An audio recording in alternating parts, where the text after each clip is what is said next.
And you know what? I think this is the only thing that makes snow and the cold in the north of Sweden worthwhile.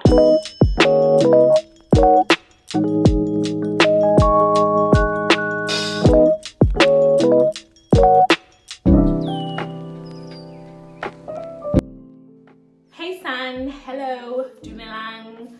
Welcome back to my YouTube channel. I am Gabelo, but you can call me KB. And yes, welcome and thank you for clicking on this video. If you are a returning subscriber or a returning viewer, thank you very much for coming back. And if you haven't subscribed yet, please click on their subscribe button and hang around with us. So this channel is all about living in Sweden as an expat, as an immigrant. So I share my life experiences, I share some information that I do have about living in the north, in Europe. But I also share my travel experiences, my day-to-day living on this channel. And so I hope that you guys are going to enjoy it. And so thank you for sticking around. And compliments of the new year. I hope that everybody is having a great start to the year. And if you're in Sweden or the north of the north, and if you're in the north, I hope that you are cozy and all warm. And that's exactly what we're going to talk about today.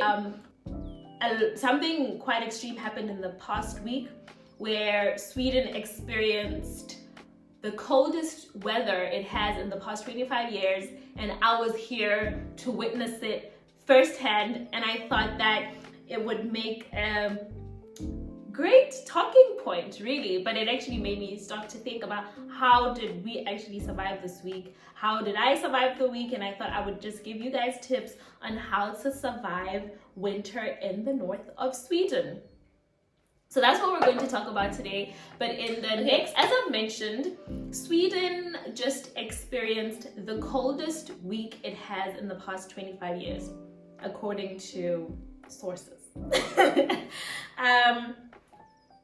And so I thought to myself, let's talk about what it's like how are you going to survive winter in the north of Sweden? If you're like me, you come from the southern hemisphere, it's really warm, and we do, yes, have cold winters, especially in South Africa or Lesotho, but it's nothing like I've experienced here in the past couple of months, but especially in the past week. It's been insane.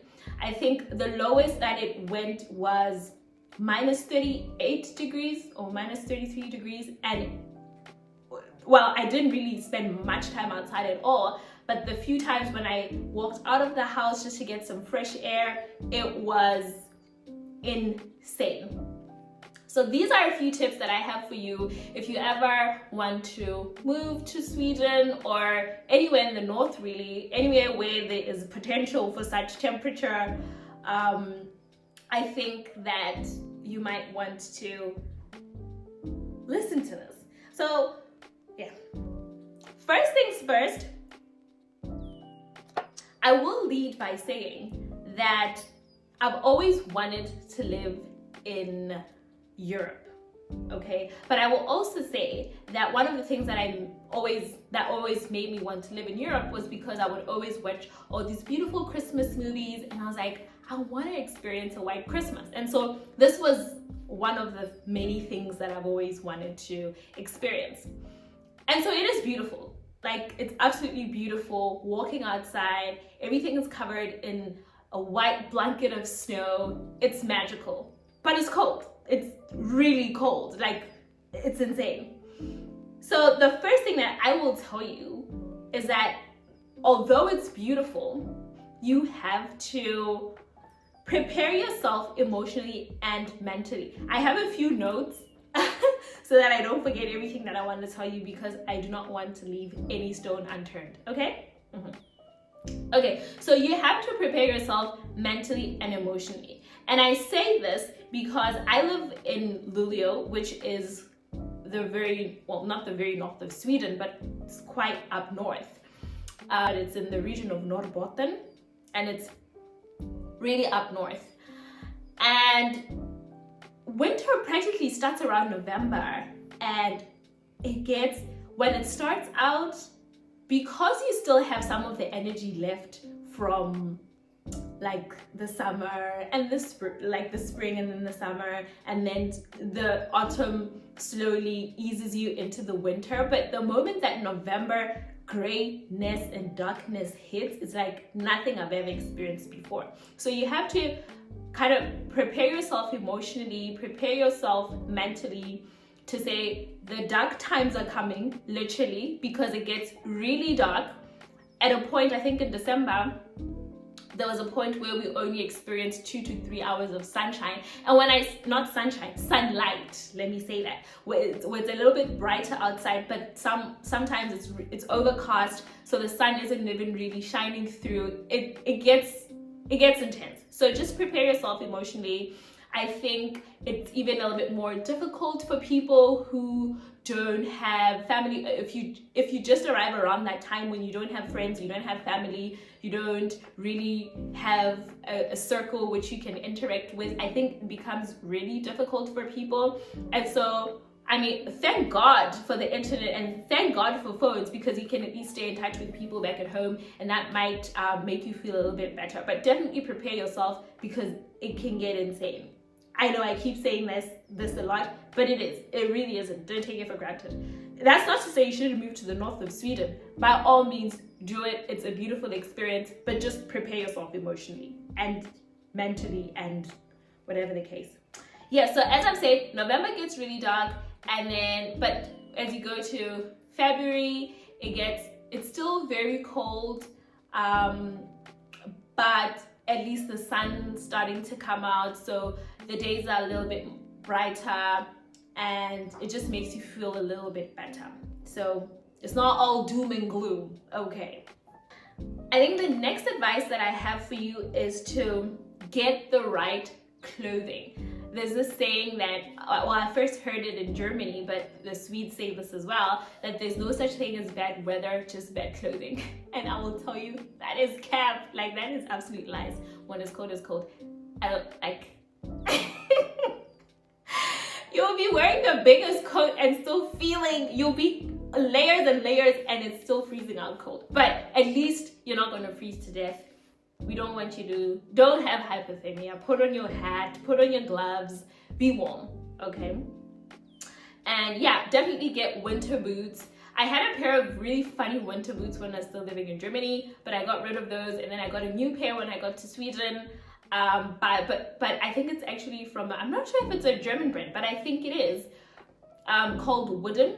I'll show a picture of a pair that I bought, or maybe just anything that they have on there. I really like the brand because it's really, products are sustainable. At least that's what they say. They use recycled material. They use caulk for the insoles. So it's a really nice brand, and I thought this is so on brand because I'm a sustainability kind of person. In not all areas of my life, I am trying, but I just really liked the shoe.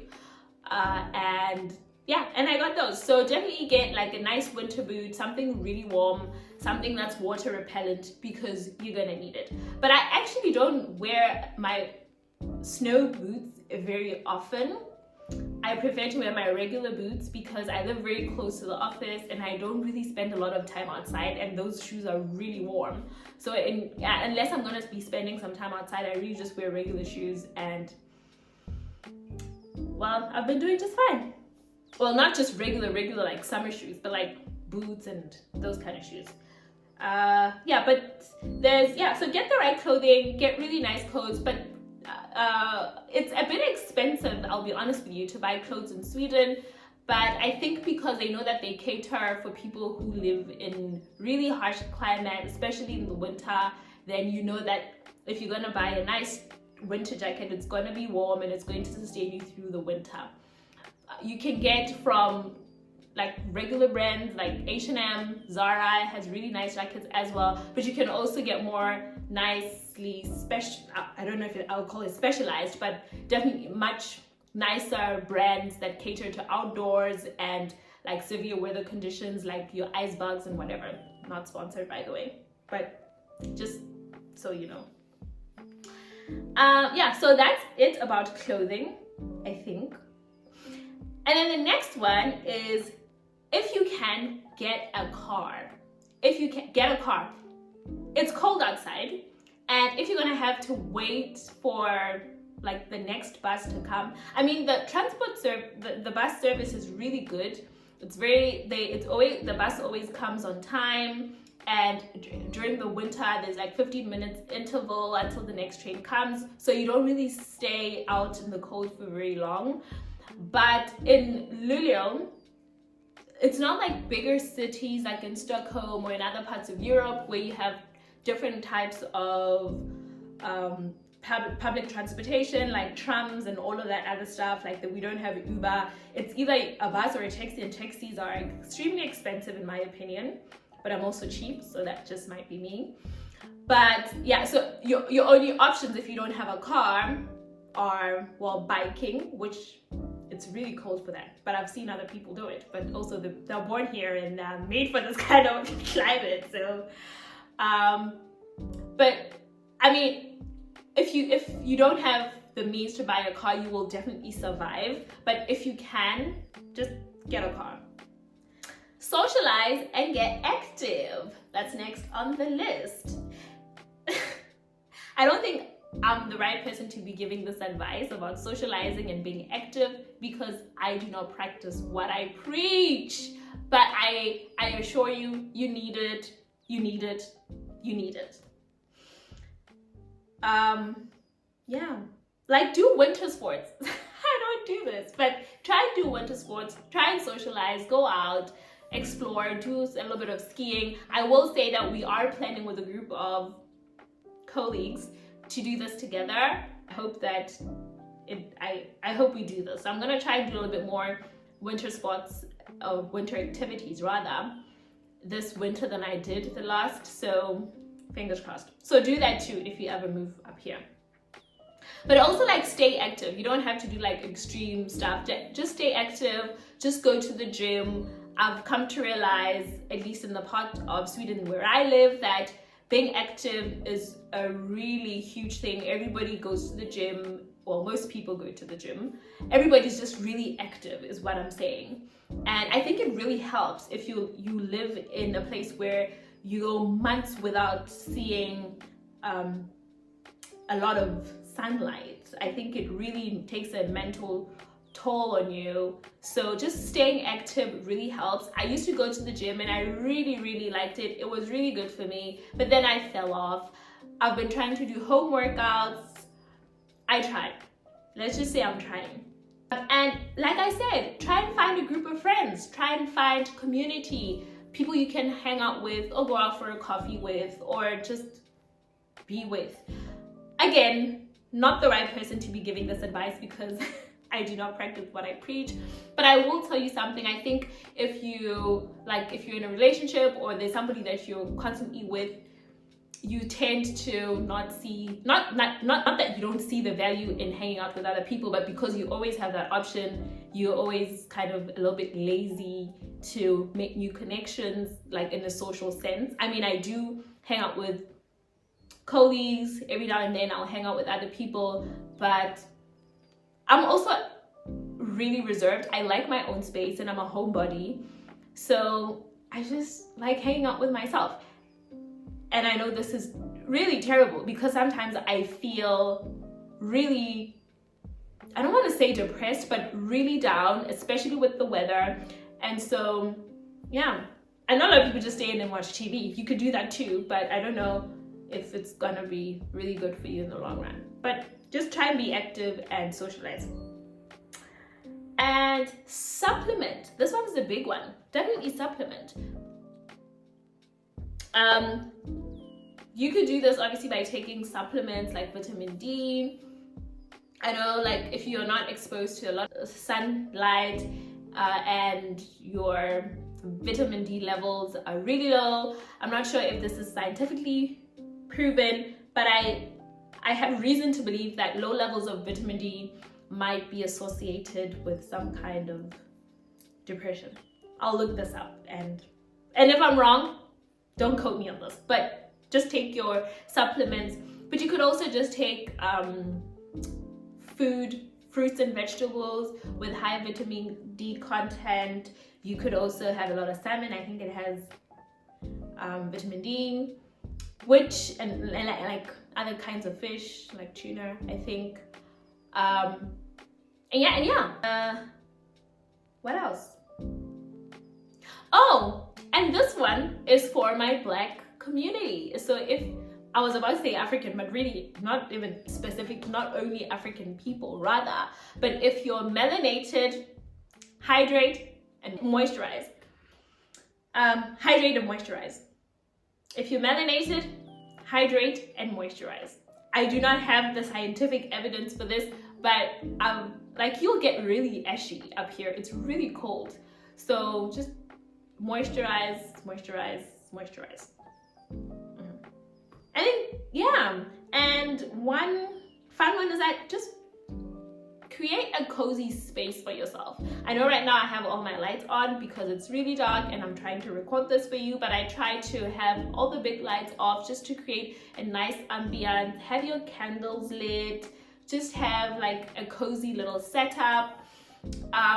Decorate your space, make it feel nice and cozy. I know it's easy to, at least this is how I was at some point. It's easy to say, I'm never in the apartment, you're always at the office, and you feel like your life revolves around the office, and so you're not going to be here for long. You're just here for maybe 4 years to get your master's or your PhD degree or whatever the case, and you don't really put a lot of effort into making your space feel warm. I think you should do that. I think you should really do that. It helps. It helps a great deal. But also, my favorite one of creating a comfortable space is comfort food. I love this about having 6 months of winter. I can indulge in stews and samp and all the hearty meals without feeling bad. But this also means then that you should prioritize gym because you have to burn all the calories.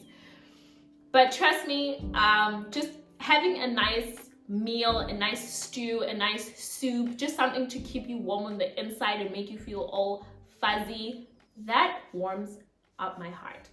I truly find joy in this topic. We could elaborate more if you want, but just try to eat something nice. Cook a stew, man, and like have a glass of wine and just light a candle and like just be cozy. Yeah. Okay, and the second last one would definitely be to stay informed. I'm not really sure which official platforms they are to stay informed about what's happening. For instance, I just randomly go in the internet and read local news, but if I find something, I will put it in the description. Just try and stay informed. For instance, during the last week when there was this the severe cold wave, if that's what they call it. This is a girl who studied geography and environment. Anyway, during the cold wave, that's what we're going to call it, a lot of public transportation was cancelled because it was too cold to have the buses on the road, and you need to know this kind of information. So just always try and stay informed about what's happening in the local community, just to know what's happening around where you exist. This is not just about the cold, but about everything else, really. And last but definitely not least, one way that you can definitely survive the winter is to enjoy the beauty of it all. I know I led with this. I think the snow is really beautiful. I especially like it when the lights are on, like the little twinkly light. I don't know if they call it twinkly lights, but that's what I'm gonna call it. There's this tradition. They mainly do it around Christmas, but I see people always have it on the whole Christmas. They'll on the window seals, they'll have nice little lights. On their balconies, they'll have lights, and it looks really beautiful with the snow in the background. So it really looks like something out of a Christmas movie. And you know what? I love that. So just take it all in and just see the beauty of it all. I think it makes it much easier to live through it. And speaking of Christmas and light, my Christmas tree is still up because I haven't had the energy to take it off, so please don't judge me. And you know what? I think this is the only thing that makes snow and the cold in the north of Sweden worthwhile. It's the Christmas season. So if I'm going to make sure that I extend it as long as I can, that's exactly what I'm going to do. But I hope that these tips and tricks will help you if you ever decide to move to the north of Sweden, or just if you're curious about how we've been surviving through the cold Swedish winter. Thank you very much for watching the video. Do comment, ask me any questions, tell me any video suggestions that you might want to know. Please subscribe, hit the like button, click on the notification bell, and I'll see you on my next one. Bye, you guys.